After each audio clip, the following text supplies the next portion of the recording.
Hello, hola, bonjour. Tune in every Tuesday to the Dear God podcast. ¿Y qué pasó? Nah, we talking like it's 1995. Let go of that Wi-Fi. Let's laugh and cry, but never say goodbye. Y primas, que lo que, and welcome, bienvenidos to the Dear God, Are We There Yet? The podcast con tu prima favorita. Soy Alicia Sanchez, and yes, this podcast is bilingual. Ahora, Dear God, in this context, is for my movement is whatever or whomever you want it to be. It can be the universe, religious God, Buddha, self, nature, lo que sea para ti. Dear God, Are We There Yet? Is a lifestyle community of question seekers. The goal is simple: to empower thought-provoking conversation, share happiness, and encourage each of us to never stop asking questions and having conversations that matter. The power of helping people help people with one conversation at a time. Why, you ask? Because we need it. Our friends need it, our families need it, and the world needs it. Ya tu sabe. Don't forget to check out the YouTube channel where I talk about self-growth, budgets in business, and passion to empower. All right. So vamos a hablar like it's 1995. I have an amazing guest today from Blue Shoes Leadership, and I just love the word of the branding. I'm obsessed with branding. I have Ashley on. And how do you say your last name? Is it Adair or Deer or? It is Adair. Yeah, it's kind of weird. Adair. Yeah, well, I didn't want to mess it up, girl, because people always I appreciate that. People's names. So Thanks for asking. Yes, thank you so much. And for my listeners, Ashley is a breath of fresh air. She has over 10 years of experience in human resources. She's going to tell us a little bit about, she even likes theater, which I love theater, and she lives in Seattle, whoop, whoop. But I want you to tell us, the listeners, about Blue Shoes Leadership. First of all, how did you come up with the name, and what's your brand all about?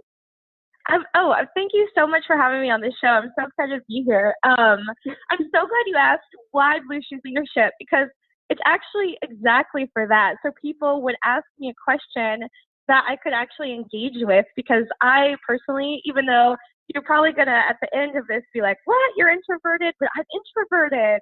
And wow. So, I know. And so talking about my business, I was really looking for a way to describe kind of like my heart and my soul. And so what we specialize in is leadership coaching and training for new and emerging managers and career searchers. And so I thought back to, I was in 5th grade and I was negotiating with my mom for the first time for a pair of, there are real blue shoes. And it was back to school shopping, and they were laced up like patent leather, like the matte leather, like corn blue shoes. And those, so I won the battle, first of all. And so I had real blue shoes, and I actually started my first business in the 5th grade. It was called Fashion, and it was the finest fashion for the ladies of the 5th grade magazine. And because back in the day, in the 90s, there weren't fashion for little girls. And so I made all my classmates, I made them do designs, and I made them turn them into me, and then I would bind it with yarn and then resell it to all the ladies of the 5th grade. So those blue shoes gave me the confidence to be a boss, you know what I mean? And really go after my dreams and live bravely. And that's really the essence of my company.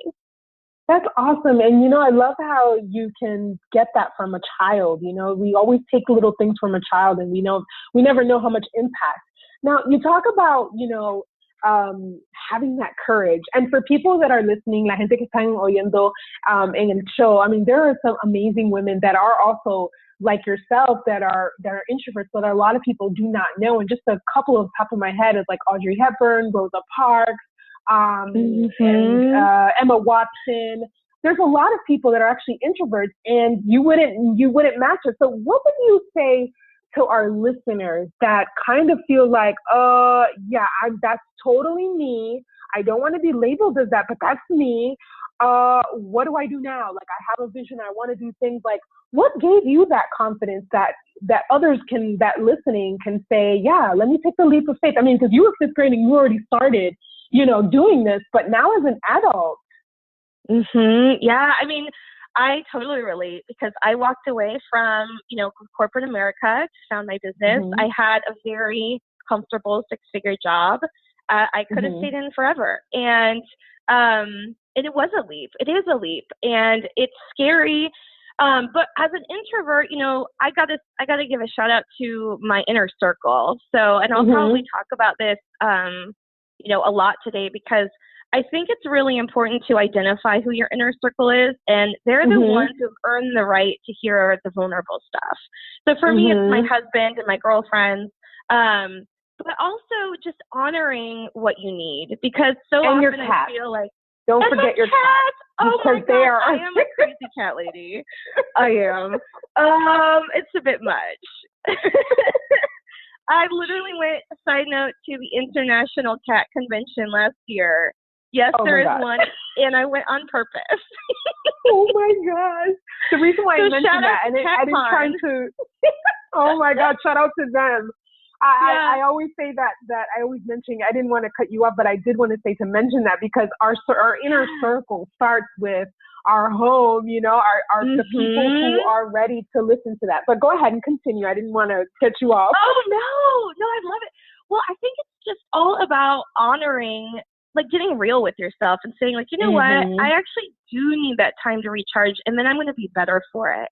I keep adjusting myself. You know, as a founder, you have to get out there and, you know, shake the hands and hustle. And that really takes it out of me. And I was talking with one of my best friends, and she was like, Ashley, why are you doing that to yourself? And I really couldn't answer the question. And so I was worried that, I don't know, FOMO, or that there were expectations, but really I was putting them on myself. And so I think it's just honoring what you need and then telling people. I've gotten really good at just saying, you know, if there's a social thing going on and I'm not busy, I just don't feel it, right? Like, I've gotten really good at just saying, like, hey, I have plans. And even if the plans are replenishing my own energy. And sometimes if I feel comfortable enough, I'll say, you know, I'm not really feeling social today, and then I'll offer an alternative of like, can we get together? Because I know I'm better one-on-one, especially at like networking events. And so there's a lot of us out there who are introverted, who want to take the leap and start their own business. And it's really important to lean on your current tribe, but then find your entrepreneur introvert tribe too, because they exist.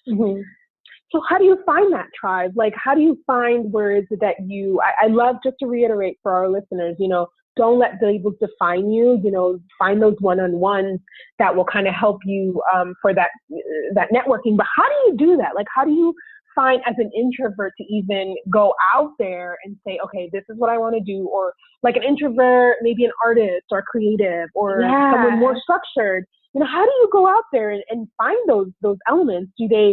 I know you do coaching, so do you feel like it's best to get, you know, with a coach or start there, or do you feel like they should kind of try different things? Like, what's your strategy behind that if people are listening, or if people are thinking, or they know someone? Totally. So my current strategy, and it is evolving, right? Because it's constantly a dance of, did I like this? How did that work? What I have found is I was going to way too many events. I thought quantity equaled, I don't know, good. So I was going to way too many networking events, and I was getting burnt out on socializing. And I actually, if I looked at the data, I wasn't actually getting, you know, any sort of, it didn't align to my business, right? As far as like translating to more sales or whatnot.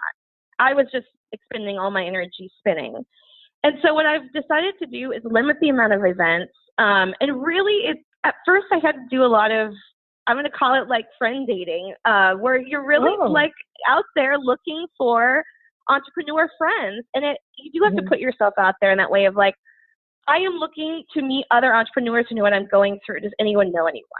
And I just put it out on social, and a lot of people replied or even connected me to their, you know, someone they know. But then also I like to go to events where there are activities, because I am terrible. I don't like small talk as far as just, I can do it. I'm skilled at it, but I would prefer to connect. I prefer to hear what's keeping you up at night or what your biggest struggle is, instead of, I don't know, I mean, I care about what movie you saw. How's the weather? Too, but yeah, the weather. I care. I want to hear it. And so I like to go to events where there are activities that we can kind of do it together and get to know each other that way. So if there are things like that in your community, I would look for that. Yeah, and I love that. My wife is actually an introvert, and she's the same way. Like, she likes to connect one-on-one with people, you know, and she doesn't like small talk. She doesn't like the how's the weather kind of thing. And she doesn't have a problem even getting into deeper conversations with just a random stranger about things and being okay, you know, where some people might be limited to saying, oh, I don't want to say my opinion because they might look at me or they might shun me from these 5 minutes, you know?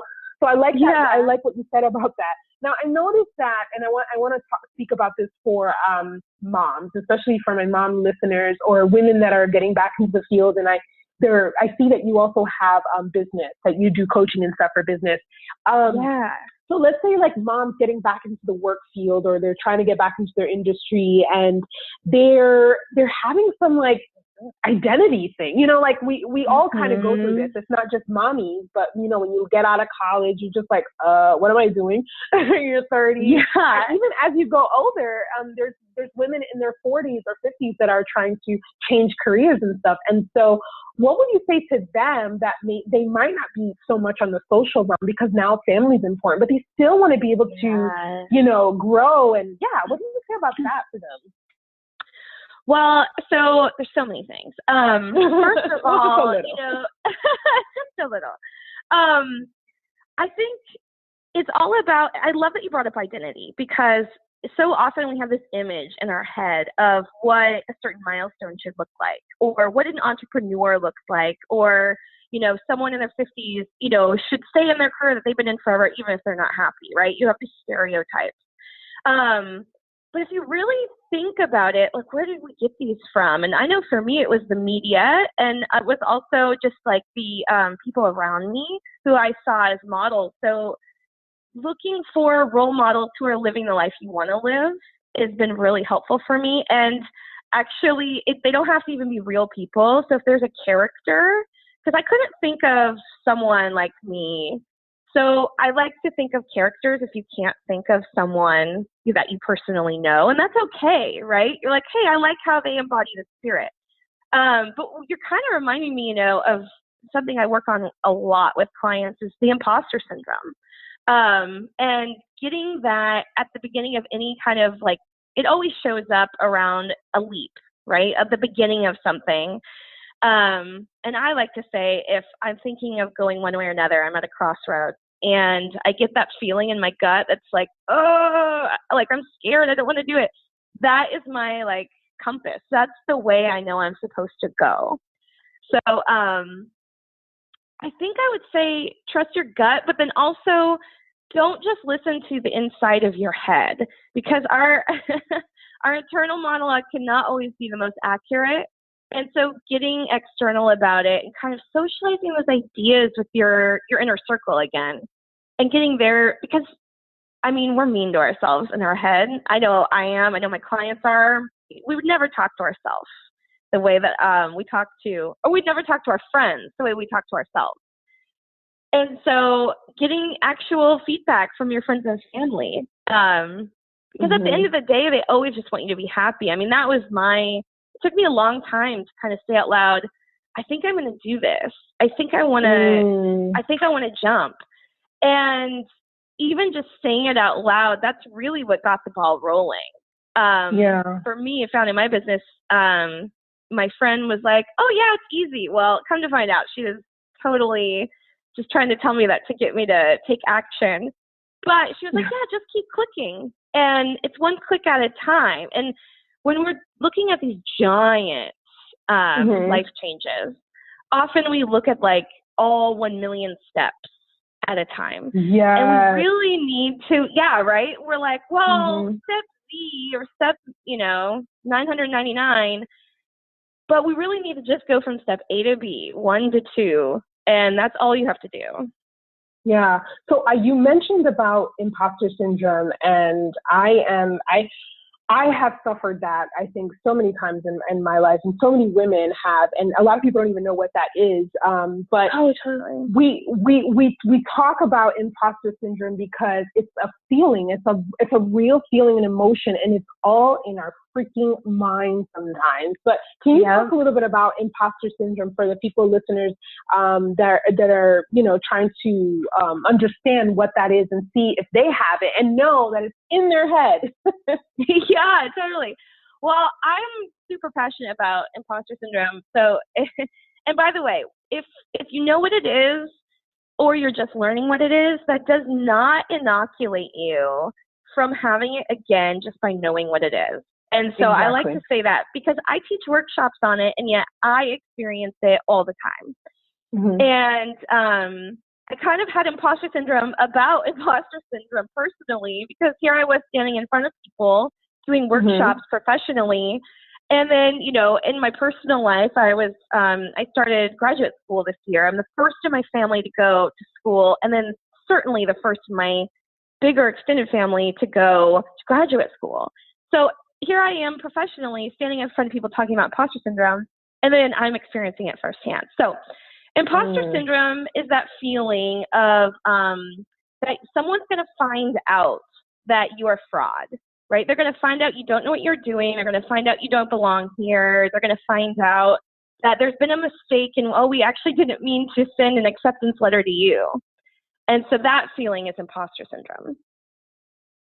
And that is something that is in our head. And for la gente que están escuchando, I'm just going to speak a little here for my Spanish listeners. Thank you.